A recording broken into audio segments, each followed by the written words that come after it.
This is Writing Lessons, and I'm your host, Silas House. In each episode of Writing Lessons, we look at a different topic of creative writing. And today, we're focusing on what makes a great poem.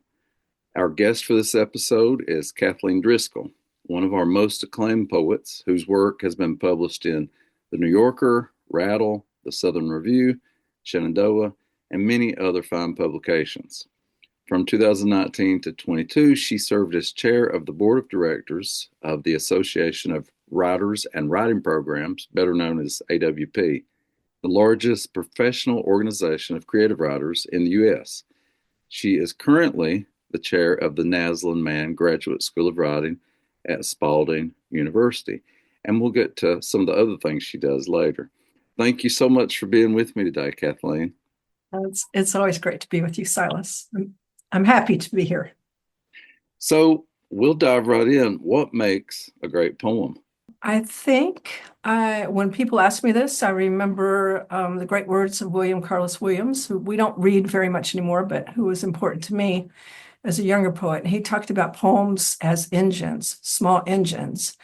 And I think it's important. And one of the most challenging things about writing poems is that you have a lot of different complexities going on at once, and you have to manage all those complexities into a unified kind of poem. So when I talk about poems, I talk about them needing tension. And that could be an argument between two people or a misunderstanding or a wanting to come to an understanding, even if one person is only implied in a poem. It can be a conflict within self. It can be a conflict in situation there. So I think we don't talk about conflict enough in poems, and that's what holds them together. There's a really great essay that I always rely on, and I think it's helpful for everyone, called The Four Temperaments of Poetry. I think that's the title. I might be slightly off, by Gregory Orr. And it's been around forever. But what I love about it is it talks about the different ways and the different things that poems have to do when they come together. And he takes some Aristotelian ideas and brings them forward about 2,500 years in a way that we might better understand them. But he talks about there needing to be a sort of limiting side for a poem, which is like a poem, something that we might read about Apollo, a classic sort of structured whatever. And in that limiting side of poems, we have structure and story. Even poems are stories, so they have to have a beginning, a middle, end, even if it's kind of an implied story. So, and then on the other side is the Dionysian side, or what he calls the limitless side, and that's got music and imagination. And so one is sort of tightly put together and held and unified, and the other is fighting against that, trying to be a little more musical, free-floating, and mysterious, those things that you can't quite put into words. So when all those things come together, then I think you have a better chance of making a unified poem. And that's a lot of parts to manage. It takes a long time to do that, but it never fails that when I'm giving a lecture about this, and I like to talk about it a lot. So when I'm giving a lecture about this, and I say, what are you? What kind of writer are you? Are you a writer who's more on the side of Apollo? You're classic. You want to get to the beginning of the story, the middle story, the end of the story. And sometimes you're in a workshop and people say, I want more. I like this. I understand where it's going, but I want more. Then what they're asking for is to add in more of the limitless side, I think, too. That sort of side that makes beautiful language and has beautiful imagery and those sorts of things. So anyway, when I ask people, I'm like, what side are you on? Almost everybody knows what side they're on, at least in the beginning of their writing. Like I was really on the side of limiting. I was really into narrative. I actually thought I was going to be like a short story writer or something, but that was crazy idea. Now I think about it.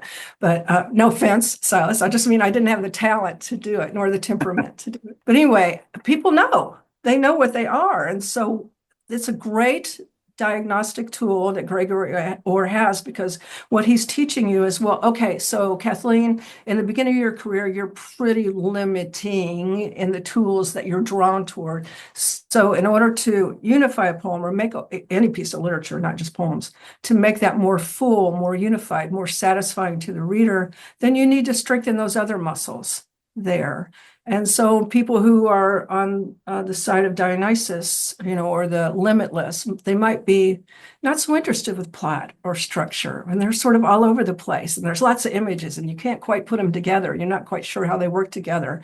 Then that person needs to work on the structural side to some extent. So I find it a really useful kind of way to talk, particularly for beginning writers. And the thing about this great tool is that you can use it with high school writers. You can amp it up the conversation for undergraduates.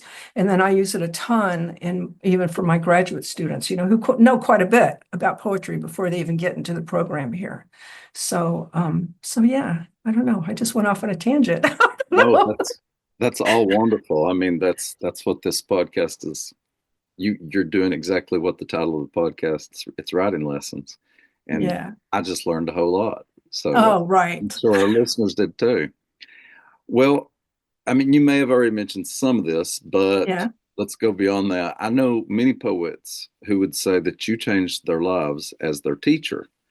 So, if we're attending your poetry class, what's the number one thing we're going to learn in there? What are we going to take away from it more than anything? Well, I think that my big emphasis and my time trying to teach students is really focused around revision, to tell you the truth. I mean, I Mhm. don't have a lot of prompts. I'm not really into making prompts. Some people are really great at it. I'm not. But what I am interested is helping each student understand, okay, you have a draft now, and now how do we unify this and make this into the best poem that it can be? And so there are lots of ways. Some of the ways are, I have them create a revision checklist, things that some people are better at things some bit than others. I was talking about the limiting, the limitless, some fall on either side. So there are lots of things that you can go back and check in your poems. And I want them to make a list. And I was just talking to a student, an MFA student the other day, who said those things that we've been talking about, I've integrated them. And so I'm better at them. I'm like, okay, well, let's add more stuff to the list. I mean, that's the wonderful thing about writing. We've never learned it all, which is, what most of us are after when we're writers. The pursuit of happiness is the ability to continue to learn and be curious and bring new things into our craft. So, I'll talk about them particularly and say, does your poem have a beginning and middle and end? Most people don't realize that poems really have to move. They can't just stay in the same place. All writing has to move, but particularly poems, I think. You can't just stay in the same place. You could go back to that place at the end of the poem that you started in, but you're in a different place, if that makes sense, because you've gone through all this exploration. So beginning and middle and end. I think it's important for people to know why they've come to the page. I think it's wonderful to write poems for yourself, but if you're writing for publication, I think we don't think enough about the gift to the reader. What is it that the reader's going to take from this particular poem that they would get from nobody else, no other poem of any other time? And it could be that it's in conversation with another poem that goes back historically or whatever. But, we need to think about our readers, and poets are not really taught to think that way. We're taught to think whatever we put down is going to be fabulous, and people should just bow down before us and be appreciative of it. But so little things like lines. The line is what makes poetry different. And I'm not very popular for saying this. This is the only conservative bone I have in my body, but I don't really think prose poems exist. I think if we had understood that there was such an entity as a lyric essay or flash fiction, we might have called it that and not prose poems, because the thing that makes a poem is the line, and every line should have its moment. And there are lots of reasons for turning a line at the end of the right hand margin. I think that's confusing to some people because they think, well, I don't know how to treat a line. But the challenge of it is there's lots and lots and lots of different ways. Also, the fun of it to turn a line. So you may want to turn a line so that you have compressed meaning in the moment of the line. And then you turn the line, you understand that you're building onto that moment, or you're taking that moment into a different direction. So best example is one of mine, sorry. One of my poems that I talk about that's in Next Door to the Dead. And I talk about, it's about a deer that's been hit in the side of the road and that's being removed. So I talk about the deer being lifted into the grave. All right. And so then I cut the line, I turn the line, and the next line is serious sky. So I get both meanings. If poetry is about compression, then that play with compressed meaning, new meaning, echoing meaning, amplifying meaning is really pretty fun and worth understanding, I think, too. I think people need to watch out, particularly beginning poets, but not always. People who are into it don't think enough about varying syntax. They build sentences in the same way. He said, she said, they said, that sort of thing. That's important. I talk about the differences between sentences, cumulative sentences, periodic sentences, what they do and why we might use them. I want titles to do work in poems. That's your first introduction. It shouldn't be simply decorative or something that is a sort of toss away title. The title is the first time your editor, if you're sending poems out, is going to see what you're about. You want to set a tone maybe to play against, in terms of contrast or whatever. But, some people feel like they're better at titles than others. I failed to mention this in your intro because you have so many accolades, but you're Mhm. also editor in chief at Good River Review. Uh-huh. What are the major things in a poem that would cause you to immediately reject them? Title. The title wasn't interesting to me. A poem that begins in a way that's very familiar to me. My teacher, who used to be my boss too, Sina Jean Naslin, she had this wonderfully genteel way of saying something was cliche. She's like, that feels very familiar to me. That was always so nice. Um, so I've kind of picked up on that. But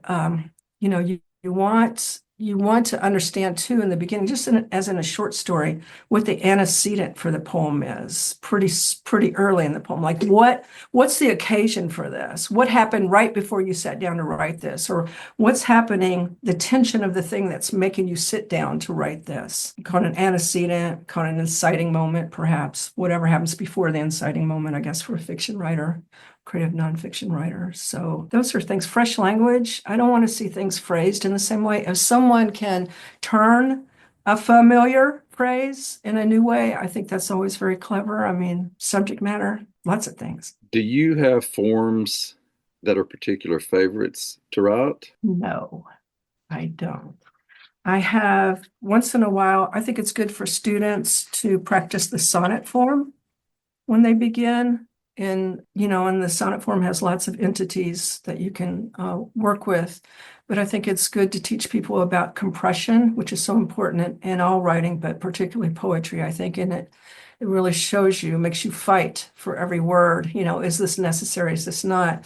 I mean, going back to Aristotle, I mean, one of his principles of unity was that I call it the Aristotle Jenga principle. It's like if you could take something out and the poem doesn't fall apart in your hands, then that thing that you took out doesn't need to be there anyway. I Yes. guess fiction writers, I hear them talking about killing their darlings. So I think that's somewhat similar. On the other hand, if you read the poem and something's missing, then you need to put that thing in. And so that's what unifies something. You don't want anything that's not necessary, and you don't want anything that's necessary not to be included in the poem either. And that's kind of a hard thing to learn. It just comes with poetic practice, I think. Unfortunately, I guess. When I started out as a writer, I think I thought that revision was 10% of the process. Now I think that revision's 90% of the process. I agree. And so I'm so glad that, I had great teachers like in the MFA program Mhm. and other people along the way who taught me that because I do think it's something you need to be told more. It's not the easiest thing just to figure out on your own. So it's been so beneficial to me to learn the benefits of revision. Yeah. And I'm an evangelist for that because I think not enough people I think especially nowadays, I think the laptop has helped with this some. People will just, rip something out of the printer and it's ready to go. And that really bothers me. Yeah. I get kind of, I cringe a little bit sometimes when I'll be at a reading and someone will be, I just wrote this on the way here. And I'm like, Yes. uh. Then don't read it. Right. Make sure you really have it pulled together. But I know that's not I don't know. I guess that's sort of in our culture, right? I'm a virtuoso. I don't need to come back and shine this up or anything. Now, I don't think you want to polish the life out of something, and Right. that's another thing you have to learn too when you're in revision. But I agree with you. And the revision is 90% of it. And I hate to sound so sanctimonious, but I think writers who are really driven to write are excited with the draft because now they can work on revision, right? That's I when all the think possibility happens, right? that's That's when the play happens. yeah, I mean that's the best part of it all. That's the Uh, satisfaction. My Yeah. a lot of times, especially with younger writers, they at a certain point in my classes, they'll say, "This isn't fun. Writing should be fun." And I say writing should not be fun. I think writing should be satisfying, but not Right. fun. I don't like Right. the connotation of fun. It's too light. It's not Right. serious enough. I agree with you. But if people want to write in their journals and Yeah, I don't want to condescend, but write for their own personal pleasure. I mean, you can hardly go to the grocery store and I mean, you could talk about poetry going up and down the aisle of the grocery store. People are like, I like to write poems. Do you read poems? No, but I like to write them. exactly. And that's great. I want anybody who's doing any sort of artistic reach for something, especially in this day and age. I think, the art is what makes us feel fully human in my mind. So, the more we want human beings feeling as human as they can, realizing their full potential of humanity. Hmm. That would be my wish. Maybe I'm thinking of people who need to write poems. Yes. It'd be a lot better. Our world would be better, wouldn't it? Yeah. Definitely. Are there particular books that you think of as essential for writers who are hungry to learn more about craft? And while you think about that, I'll just say when I'm thinking about writing overall, I really love a book called Imaginative Writing by Janet Burroway. Mhm. I also really love the little book, Mary Oliver's A Poetry Handbook for Poetry. I think Mhm. it's a great like beginning book and even one to Mhm. just look at occasionally. So are there books like that for you? I think those are two really good, beautiful books to look at and to have and hold. There's one called The Practice of Poetry. I think it's Robin Bain's book. I'm not sure, but honestly, I know that some people need the door opened. But honestly, I think reading poetry is the best thing. When I actually had a student who's she's not even a student yet, but she was asking me about writer's block, which I'm not really sure I believe in. But, I told her the thing that makes me want to write is to read really great poems. And Yes. I guess if I had a writing prompt, it would be to copy over poems. I mean, not even try to draft your own poems, but just copy them over and see what the writer's doing. I still do that. I mean, I've been I published my sixth or seventh book and whatever. And I still am like, I don't quite understand what Gerard Manley Hopkins is doing here. I want to go in and I'll just copy it over. I've got notebooks and notebooks of John Keats, Ode to a Nightingale, where I'm just trying to figure out what he's doing. So, I mean, it's not a very pat answer, I don't think, for you, but Emily Dickinson, Robert Frost is, kind of the times have caught up with him because there are many writers, poets, whatever, whom we're not sure we're supposed to read anymore because of their interactions with other people. But and Robert Frost might have been the first really to bring that point of view to us as readers. But I just think Robert Frost is an amazing poet to read. He just was so smart and knew so much and taught himself. It taught it all to himself. I agree. The best lessons you'll ever learn are by reading what you want to write. I mean, as much as I have appreciated my teachers and my education and how much that made me a better writer, I think that if I'd never read a book, I could not write. Come on. Right. Yeah. Yeah. Well, it would be like trying to write a symphony without listening to music. I mean, it's just when you think about it, it's just common sense to do that. I mean, I just feel like poetry is so complicated, as are the other literatures, but poetry is so complicated that it's kind of, I don't know that one book's going to do it. I think you are a remarkable reader of your poetry. Hmm. Yet, honestly and unfortunately, so many writers are not great readers of their own work. Once someone has heard you read, when they read your poetry, they hear you, Mhm. and that's a very good thing. Do you have any tips for reading your work aloud? I do, but before I go into that, let me just say that you are a remarkable reader of your own work too. So I'm not people might laugh if they know me very well, but I'm not really a ham and I'm not really a person that likes to hop on stage. I can do it and I'm happy to do it if I know what I'm talking about or I feel good about that. But I try to read what the poem says and I try to read the words.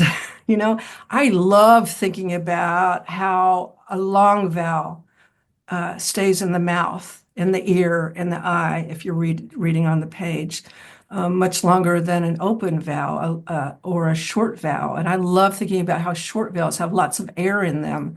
One of the best poems, I think, for teaching me how to write is God's Grandeur by Gerard Manley Hopkins, which has the best sounds in it of any poem that I've ever read. And I've been reading a lot of poems my whole life, so that's a pretty wild statement, I understand. But I think people try to rush their poems. I think they don't read what's being said. So it's a sort of they're reading maybe what they perceive to be the meter. And I'm telling you, if the meter is just ba-bum, ba-bum, ba-bum, ba-bum, ba-bum, ba-bum, ba-bum, then the meter's not that exciting anyway. So I don't know what you want to, I don't think you want to write a meter like that. I mean, a pattern is made to be broken. So we was talking about the tension of poems before. So if I create a sort of iambic or monosyllabic line that's kind of hard to get through, then I want to find a really great place and a really great sentiment to follow that up with, so that my sentiment will be different. Um, One of the best examples of this, I think, also is Robert Hayden's Those Winter Sundays, which is often anthologized and whatever, but he really has this amazingly long line. You want me to read it? The long Sure. line? Okay. So this is a very famous poem by Robert Hayden, and I use it a lot, and I don't apologize for using it over and over again because it has so many wonderful lessons. But the first stanza is Sundays too, my father got up early and put his clothes on in the blue black cold. Then with cracked hands that ached from labor in the weekday weather made banked fires blaze. I love that long A right there and the way it elongates that. And then the next set, that's one sentence. It's a long sentence. It's like it's the form and the content are coming together, which is also something that excites me about poetry. So you have this long sentence because what the father's doing it's not flipping a thermostat like in our houses. It's like a lot of care. It takes a lot of energy. He's been working every 6 days a week, and this is his morning. And so then the next sentence for that stanza is no one ever thanked him, which is a very short sentence, particularly short. You notice it's short because after that long sentence, so you have the pattern of the long sentence coming along, and then you have the short sentence, and the short sentence demands attention then because of the way it's been set up. And I just love that because how long would it have taken to thank the father? It would be milliseconds. Thanks, Dad. Doesn't take very much. The other thing I love about this poem, I'm probably getting off subject here, but the other thing I love about this poem is that it really ends in a totally different place. It ends in a prayer. Helen Vindler, the great poetry critic and teacher, talked about maybe we should think about speech acts and not think about poetry as being narrative, lyric, and dramatic, but thinking of speech acts for them, which I find much more helpful. And what a speech act can do, if you're aware of them, like one could be moving into prayer, right? This is highly narrative here at the beginning.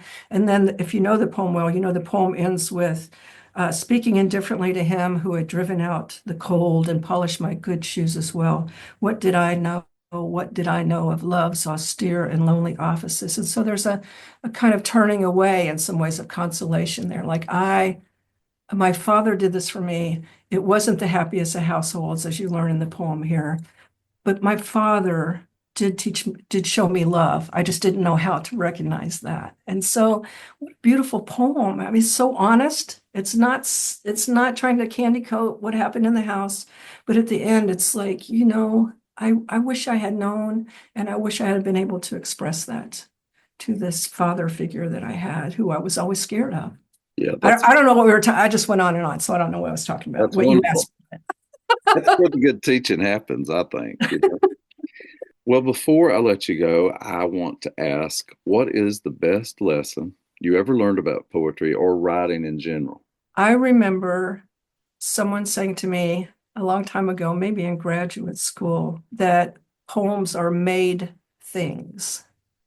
And so what we want to do is we want to draft with full abandon, I think, and just put everything in, kitchen sink, whatever, to be cliche, to be familiar with that.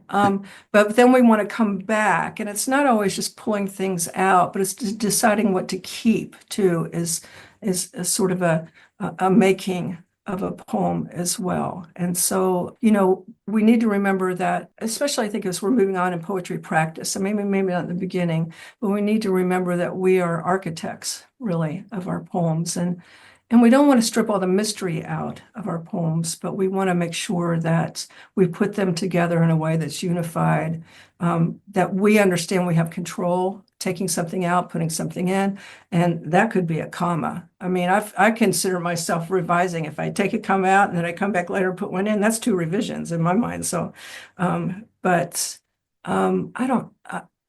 I think that poets attend to the world and we watch things and we see things and we try to communicate those things to people. And sometimes those things are mysterious as well. So learning how to balance those two things is another great lesson I learned, trying to not pull the mystery out of everything, because as I have sort of a narrative bent, as we were talking about before, and I will try to make everything go from A to B to C to D, whatever. And I don't know, it just allow mystery, allow mystery. So those may be two sentiments that seem to be in opposition together. So poetry is our main thing, but we want to allow mystery too, I think, in our poems. And I don't know how coherent that is.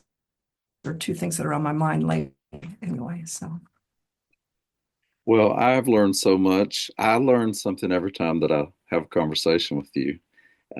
You're just a natural teacher. And thank you so much for being with us today. thank you for asking me to come on and talk with you. I'll talk with you about, I don't know, baking brownies or whatever. It doesn't matter. A pleasure. Thank you.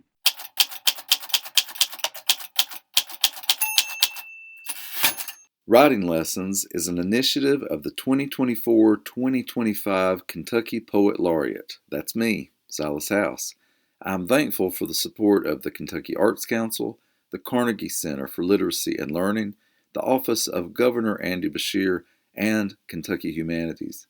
This show is written, recorded, edited, and produced by me. I hope you will share the show with other writers, students, or anyone who is interested in the creative process. Please subscribe to our show, and if you like it, I hope you'll leave a review or a 5-star rating. That'll help us get the show to more listeners. Thanks so much for listening to Writing Lessons.